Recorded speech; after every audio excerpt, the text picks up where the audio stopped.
Hello, everyone, and welcome back to the Pediatric Speech Sister Show live. And hello to everyone watching the replay. My name is Melanie Evans. I am a pediatric speech-language pathologist and cultural responsiveness consultant here to help us create cultural harmony between ourselves and people from diverse cultural backgrounds. So, you all might have been understanding that we are doing a spiritual diversity series here on the Pediatric Speech Sister Network. So, I wanted to bring on my friend Ghassan and Lojain, and they are going to come on here to help us understand a bit more about their personal experiences with the Muslim faith. So I'll go ahead and I'm going to go ahead and do your introductions. Is that okay?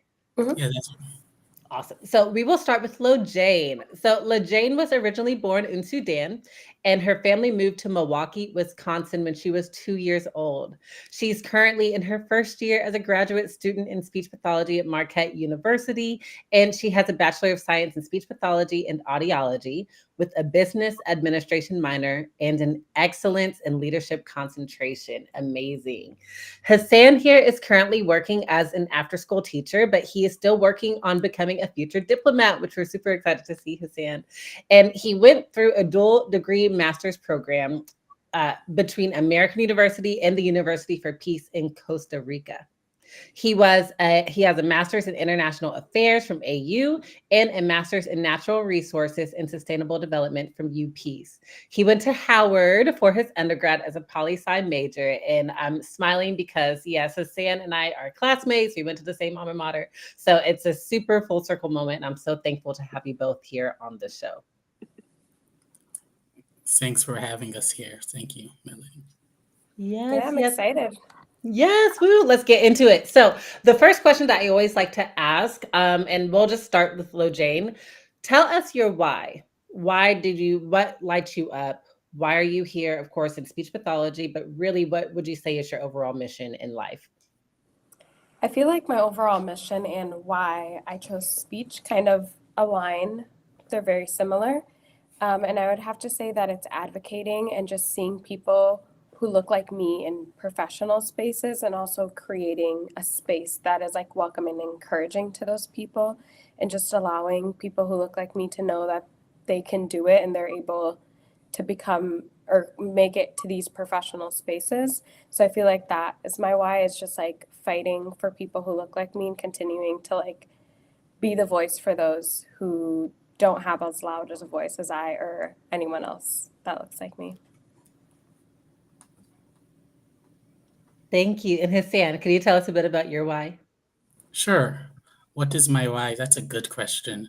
I think what I do in all aspects right now is I want to live comfortably and I want to also help the people around me and help the people I care about. So, like, helping people around me has always been a strong motivation. And I believe that, like, my background and my strong family relationships help give me strengths to pursue my goals. And these goals including finding a career that would help me help other people, which also include like living comfortably, and like helping like people in the diaspora across the world. And I was just telling Hassan offline that, yeah, living comfortably, that seems like such a simple ask, but in this society, we have to kind of train ourselves how to do that exactly. So, yes, thank you both for being on. So, I'll go ahead and jump right into our first question.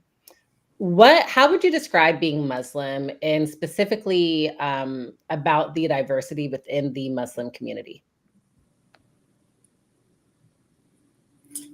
Okay, I'll answer first. I think being a Muslim for me means like believing you can achieve whatever you want to do, and that by submitting to Allah, He'll be able to help, and you're not as worried about difficulties or problems thrown in your path. Like, for example, in my family, whenever we're about to do something, or even when we like exert effort, we say like Bismillah, we say like Bismillah Rahman Rahim, Tawakkatu ala Allah. And that means in like the name of Allah, the compassionate, the merciful, I start to do this particular task and I rely on Allah to help me achieve it. And sometimes, even though I don't go as often as I should, whenever I go to the Islamic center, whether it's for like Friday or Eid prayers, I see Muslims of all kinds of diverse backgrounds. There's like Black Muslims, Arab Muslims, Muslims from India, Pakistan, like Indonesian Muslims. And increasingly, I've even seen more and more like Muslims from the Balkans and like places like Afghanistan. Um, I think an important tradition in the Muslim community for me and my family is sharing food after religious rituals. So this is especially true in like after Ramadan, like during iftar, and celebrating the two Eids. Wow. Thank you. Thank you so much. Lojain, what's your take? Yeah, kind of to go off of that, I think he did a great job of describing like the diversity within the Muslim community. And because it's not a like cultural background, it's more of a religious background, which I think a lot of times people get those two mixed up, is that there are so many different people that are a part of like this religion. And I think for me, it's more of a way of life. And so it has like these clear values, morals, practices, and just a community that integrates all of these beautiful things. And so it's become more of a way of life for me. And it also emphasizes like social responsibility. So balancing like our personal spirituality with like community and just finding a way. I think it gives me a way to do that. And it kind of led my why and like something that lights me up. Typical values and traditions, kind of what Hassan was saying, I think, especially for Sudanese families, just sharing that food and having family, I think, is huge in a lot of Muslim communities. And parents also taking really good care of your parents is a common tradition. Thank you. That two questions just came up. First, could you explain? I don't know if I mean, I really don't want to call it a difference, but between like Muslim and Islam, what are the two terms exactly? So, Islam is the religion, Muslim is what you call a person who follows Islam. Mm-hmm. Muslims Okay. are practitioners of Islam. Muslims are practitioners of Islam. Okay, I like how you said that. Thank you. And then another question is, I know that there are like certain holidays and traditions. I'm thinking specifically about Eid and Ramadan. And please let me know if there are any more. Can you all give us like a kind of like a brief explanation of that and how you like to celebrate it in your individual households? Okay, so right now at home, well, when I'm with my family, I'm actually the only person in my household who like tries to practice like who fasts during Ramadan because like most of my parents are old or have like health issues, but they still strongly encourage me to follow to like be a good Muslim just throughout the months and do the five prayers, go to the mosque on Friday, fast during the day. Um, so even though not everyone's able to partake in Ramadan, it's like we still like follow traditions and we still use. I feel like for me, Ramadan has always been such a fun month. So my whole family, we usually break our fast together. And I also have a few uncles and aunts that are in the area. So a lot of times, like they'll be at our house or we'll go over to their house. And then usually following that, the last prayer of the night, which is called Isha, a lot of times it's followed by another prayer called Tarawih, which is prayed in Ramadan. And so we would like all go to the mosque after and pray. Um, and it's just a lot of fun, especially I think because I grew up here, I have a lot of Muslim friends in the community. So like we would go get ice cream or like coffee after that. So it's always a lot of fun. That's amazing. That does sound super fun.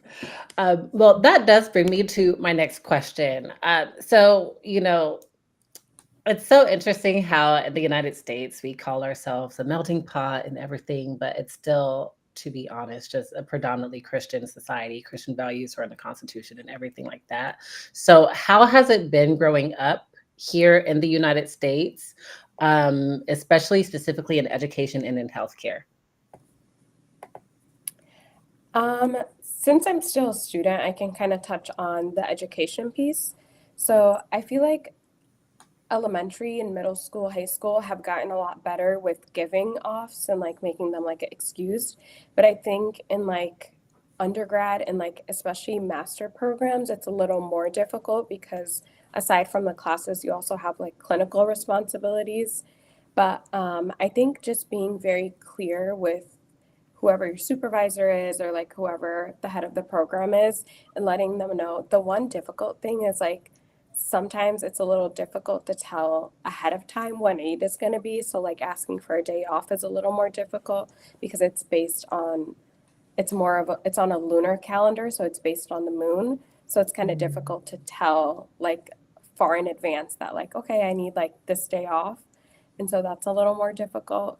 But I think something that like educational systems can do is just like recognizing that like students are fasting maybe during Ramadan. And so like being a little more cautious of that. And then also when celebrating Eid, I mean, for other Christian holidays, we get like a few days off, but kind of for like if you're a Muslim and you have Eid, you just get that one day off.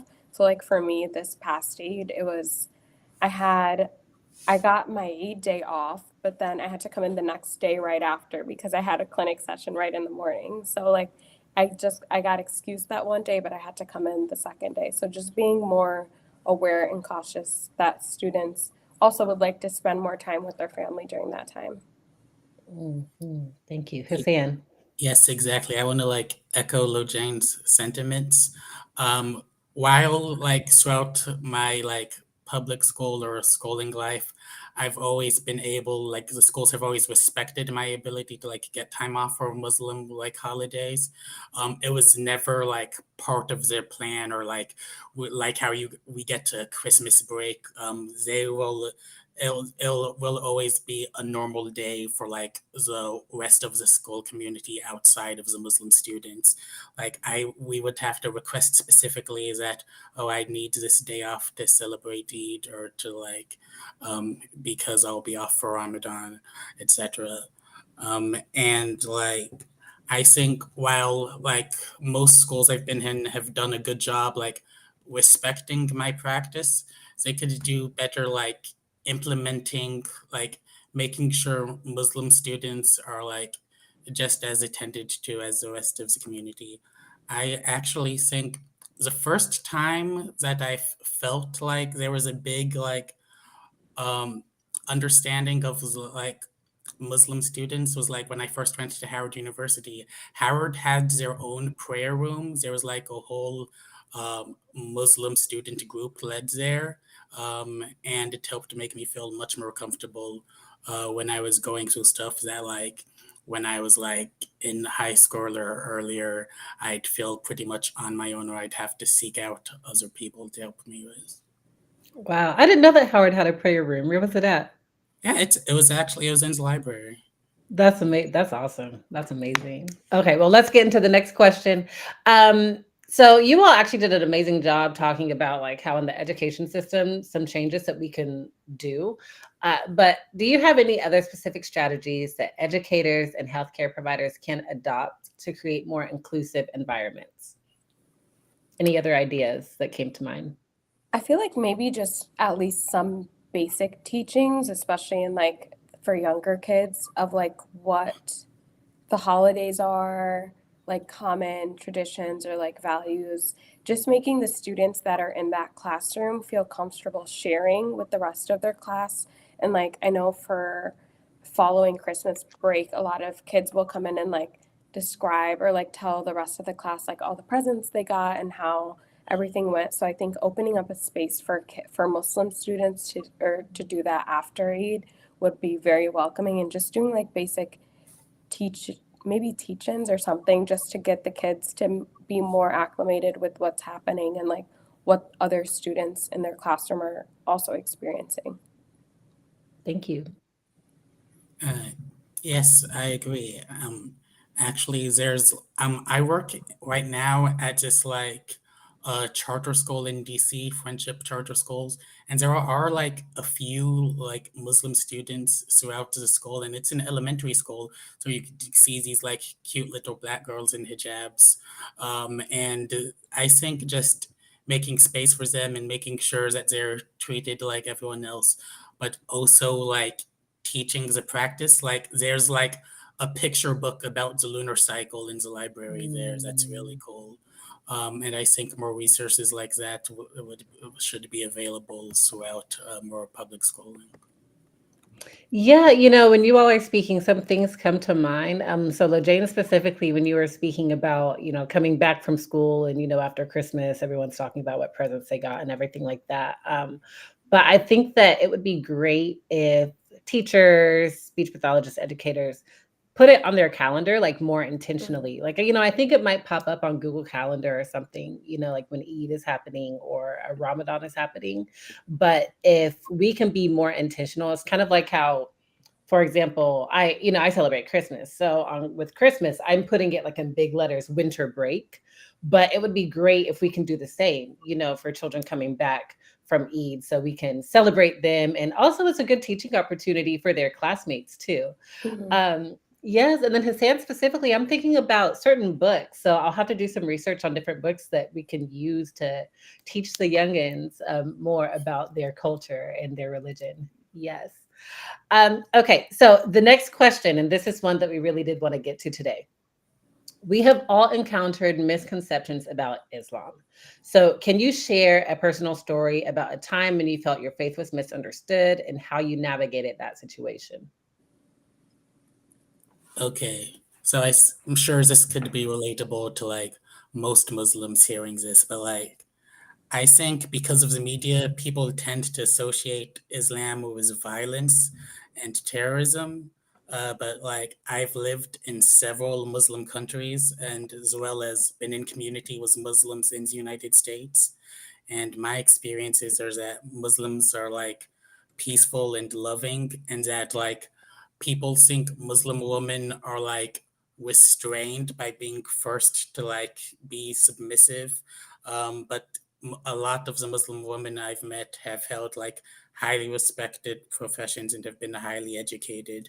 And like usually when I visit other families, they tend to be like the matriarchs of the family. Um, so I think like one of the common misconceptions are that it's tough. I mean, it is hard, but Muslim women have much more freedoms than like American media think they do. Um, and I think for me specifically, like because of my name is Ghassan Abunura, and so not only am I black, but I'm a black Muslim with a funny name. I have gotten stopped like repeatedly at the airport on multiple occasions. So just like misconceptions, like just because I have a Muslim and Arabic name does not mean I should be stopped so frequently, you know. Thank you. And thank you for mentioning your intersections too. Lojain? Yeah, kind of to go off of that, I think also for women, because wearing the hijab makes you such a visible Muslim. So, like, that's the first thing people see. And so assumptions just like cloud up in their heads right away. I think people forget that hijab is like supposed to make you feel like beautiful, graceful, and like dignified because it shows that like I don't need to wear like revealing clothes to feel empowered. And so it makes me feel like I carry my religion with me everywhere. And so it's just a basic concept of modesty. And I feel like a lot of times people just confuse that with like what Hassan was saying about like women being or like being put down more. And I feel like it's a complete opposite. And I feel like those are a lot of the misconceptions that come up, especially aside from violence, is a lot of like women issues that come up. But I think people don't recognize the stories of Muslim women and how they carried so much throughout just bringing Islam to the surface and spreading it to the world as well.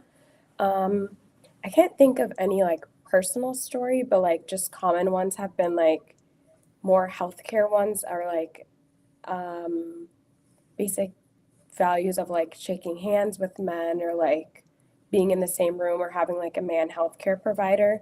But I think people forget that Islam is a way of life and it's meant to make your life easier. And so, like, when it comes to healthcare situations, there are certain exceptions that can be made, and especially if it's like a matter of life or death. And I feel like a lot of times people look at things at a surface level and never take the time to like dig deeper into like, oh, what does the patient mean by this? Or what does the student mean by that? And just taking the time to understand what they like their personal preferences along with their religion as well. Wow, thank you, thank you. One big thing that stuck out to me is visibility. Like Hassan, you've had your own experience, just literally just being yourself, and Lojain, yourself as well, wearing a hijab that makes you visible. And so, what would you say to anyone who might be afraid to show their identity? This is kind of funny because I had a conversation yesterday about names with people. And Mm, so someone was saying that they have stopped like correcting people when they say their name incorrectly. And I feel like that's something that I've been trying to outgrow is like if you say my name wrong, I'm going to correct you because at the end of the day, it's a part of who you are and like your name is like who you are. And so I feel like just ensuring or like believing in yourself that like every part of you matters to be shown to the world. And so don't be afraid to let people know who you really are, even if it means or looks different to them, especially I think social media also plays a huge role. And I think it's played both positive and negative parts. It has spread a lot more about Islam and like Muslims in general, which I think is good, but it also spreads a lot more misconceptions, which can make it a little bit more difficult. mm. Thank you, Hassan. Uh, yes, I agree. It's like you might be tired of having to correct everyone for a while. This definitely applies to me, what Lojain was saying.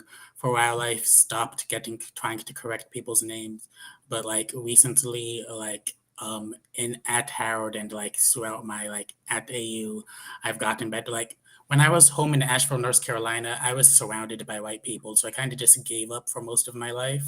Mm, But now that I'm in a more diverse space, I make it a habit to like correct people or say, my name is Ghassan, my name is Ghassan Abu Nura. Uh, but still, it's hard. Like I work at a school that's mostly filled with other Black people, but they still say, "Hey, can we shorten your name to Mr. A for the students?" And sometimes I let them because like they're kids, but I like it. I try to let the students know that I prefer if they say Mr. Abu Nura, stuff like that. And I mean, are your colleagues calling you by your name?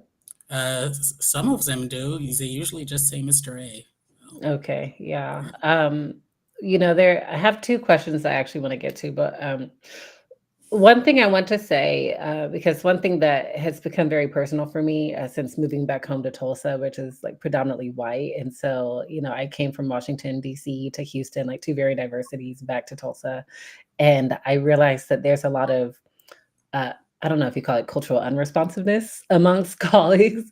And so, like calling you Mr. A as a colleague, what would you want to say to really to anyone else who's experiencing that? Like if you can say anything to colleagues just to get them to understand where we are coming from when it comes to how important our identity is to us, what would you want to say?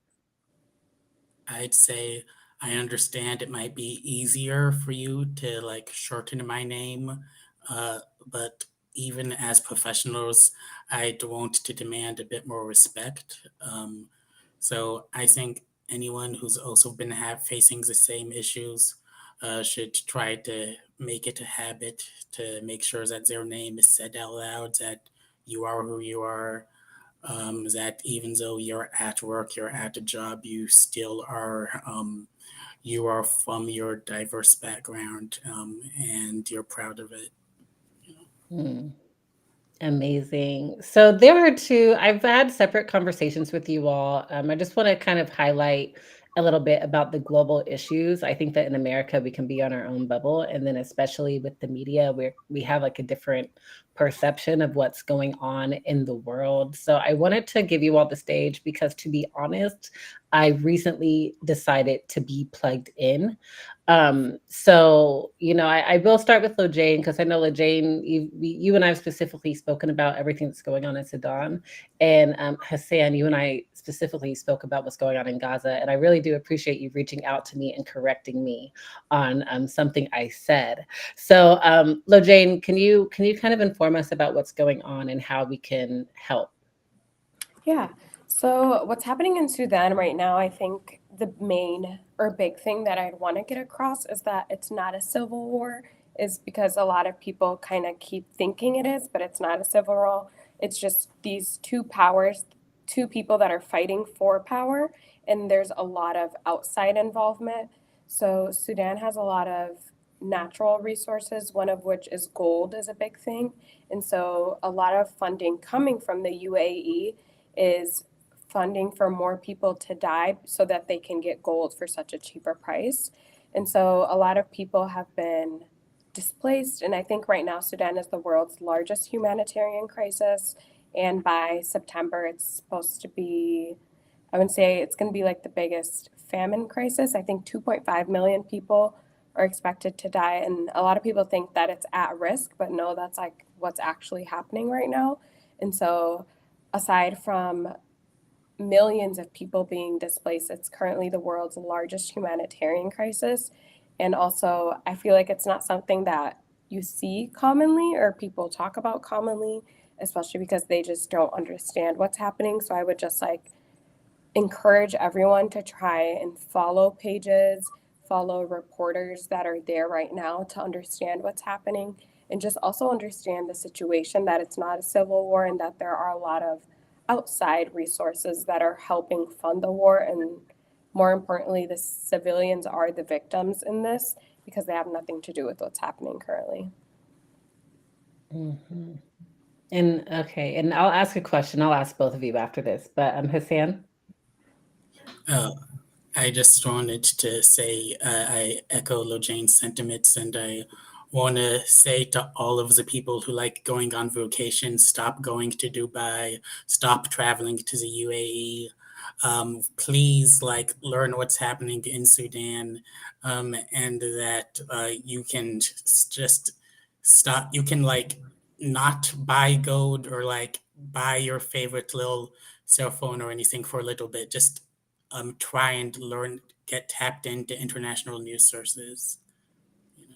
What would y'all recommend? Because Lojain, I'll be honest, years you've been tapped into this completely, and so you like jumped right in. But automatically, I'm like, girl, I need some background to be honest with you, Mm-hmm. because this is not all over the news. It's just not. So, where would you recommend for us to tap in a little bit more and find out the background about what's going on? Yeah. So this is just a slight shout out because this is the organization I'm a part of, which is Please. MKE for Sudan. And so that one's a lot newer. And what's it But we called? do MKE for Sudan, but we do have like a what's happening in Sudan summary. SDN.world is also a really good page. BS on Blast posts like daily updates of what's happening. And then there's a reporter who lives in Khartoum currently who usually posts videos, and I think his name is Al Maghdad. But I'd have to find like his full Instagram, which I can probably send you all of this to make it a little bit easier. Yeah, please. I'm already thinking about posting this on social media, but yeah, I'll reach out to you after that. Hassan, do you know any sources that you like to tap into? Yes, like she said, I also follow BS on Blast. She's a great news source, and she like posts daily updates on what's happened in Sudan. You can follow her on Twitter and Instagram. And also, I think reliably for what's going on across the world, just like Al Jazeera, AJ Plus, that whole news network is good for uh, like actually finding out what's going on that you're not going to hear by like watching CNN or whatever. So, Well, thank you all so much for your time today. Thank you for your vulnerability. Thank you all so much for really just taking time to educate us. Where can we find you if you want to find out more? sure, I'm easy to reach out to. You can find me. I'm at Straw Hat Yoshi on Instagram and Twitter. And it's easy to reach out and talk to me if you want to discuss these issues with me.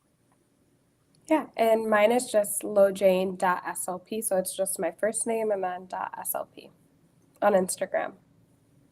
Amazing. Thank you all for your sacred efforts. And thank you everyone who is coming to watch the live. Please reach out to them if you have any questions, and we will see you in the next episode. Bye, Thanks everyone. for having us. Thank you. Melanie.